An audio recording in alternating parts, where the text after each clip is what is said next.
Try natin tong sisig ng himay-himay pork sisig. So, nasiro man tayo sa mga inasal. So, dito po food trip tayo. Tara, food trip. Hello mga kuys, another day, another food tripan.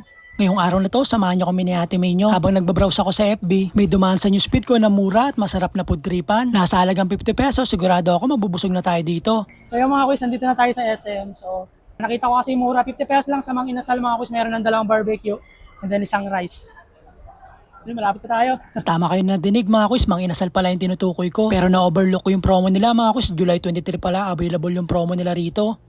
So yung mga kuys, bad news, sad to say, July 23 pa pala available yung promo ng mga inasal. So, balik na lang tayo mga kuys sa July 23. At habang nalulungkot sa Gedli si Kuya Melo nyo, kitang-kita kay Ate Menyo yung pagkatuwa niya. Nagkaroon kasi siya ng pagkakataon para makapunta sa pasyalan ng mga babae sa Watson. Ewan ko ba sa mga babae at kay Ate Menyo, bakit every time na pupunta kayo sa Watson ay tuwan-tuwa kayo sa gala. After pala namin maglakad-lakad at maggala-gala na pagkasunduan namin na Ate Menyo na pumunta na rito sa food court at dito na po-mood trip. Nakakapanghinayang lang, hindi natin natikman yung barbecue ng Mang Inasal. Yung pa naman yung unang best sana na matitikman ko yung barbecue nila doon. At bukod doon, tamang-tama sa atin dahil napakamura lang. Hindi tayo naka-food trip dun sa mga inasal. So, dito na lang tayo.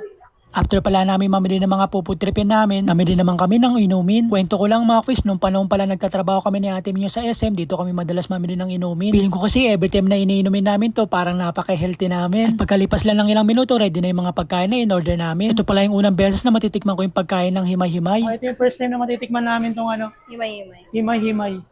Kaya himay-himay at kimbap, baka naman, PM nyo lang po kami. Char! Try natin tong sisig ng himay-himay pork sisig. So, nasiro man tayo sa mga inasal. So, dito po food trip tayo. Tara, food trip. So, yung mga kuys, ito na finally, matitikman na natin tong pork sisig ng himay-himay.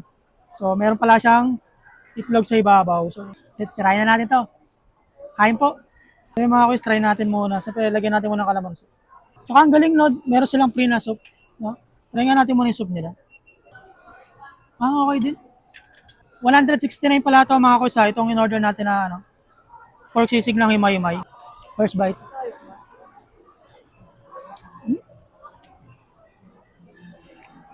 Legit masarap. Ano siya, grilled, inihaw yung pork nila. Lasang-lasa mo yung pagka-smoke. Top. Check naman natin kay Ate Menyo.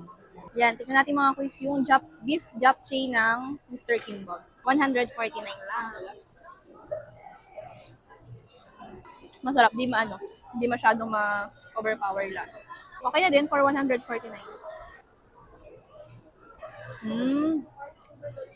Sarap. So yung mga kuys, puputripin na namin ng Ate Menyo to. So maraming salamat sa panonood. Stay hydrated, keep safe, and God bless everyone. Maraming salamat, babe. Bye!